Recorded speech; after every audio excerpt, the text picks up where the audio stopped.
À Kinshasa, le président de la Commission électorale nationale indépendante s'est fait enrôler au centre d'inscription situé dans l'enceinte de l'école de l'Athénée et de la Gombe.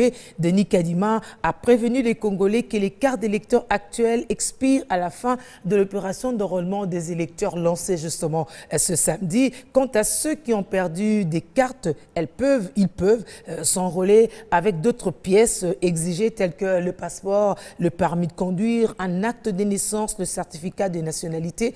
À défaut de ces cartes, ils peuvent amener 3 témoins qui eux-mêmes se sont enrôlés dans le même centre.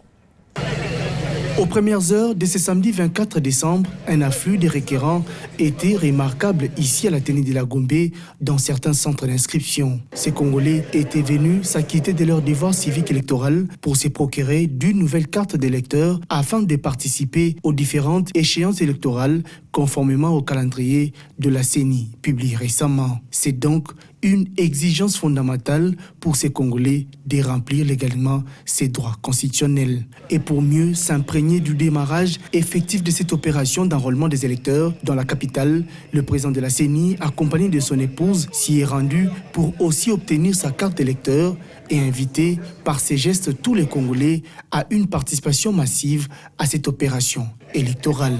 Comme tout requérant, Denis Kadima a rempli toutes les formalités requises avant de passer devant les préposés de la CENI chargés de la prise d'empreinte digitale et l'impression de la carte d'électeur. C'est un moment important, ça signifie que nous sommes maintenant dans la ligne droite vers les élections de 2023.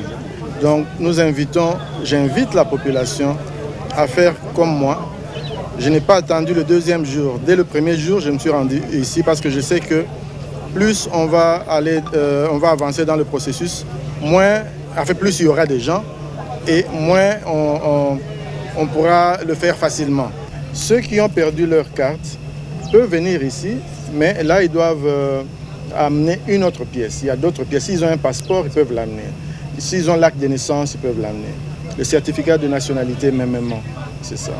Sinon, alors, ils amènent 3 témoins, mais qui doivent eux-mêmes être enrôlés dans le centre où ils se seront rendus. Également pour les présidents de la centrale électorale de fixer l'opinion nationale sur les différentes pièces exigées avant de se procurer la nouvelle carte d'électeur. Selon la centrale électorale, près de 50 millions d'électeurs sont attendus pour les élections générales de 2023 qui seront entièrement financées par le gouvernement congolais.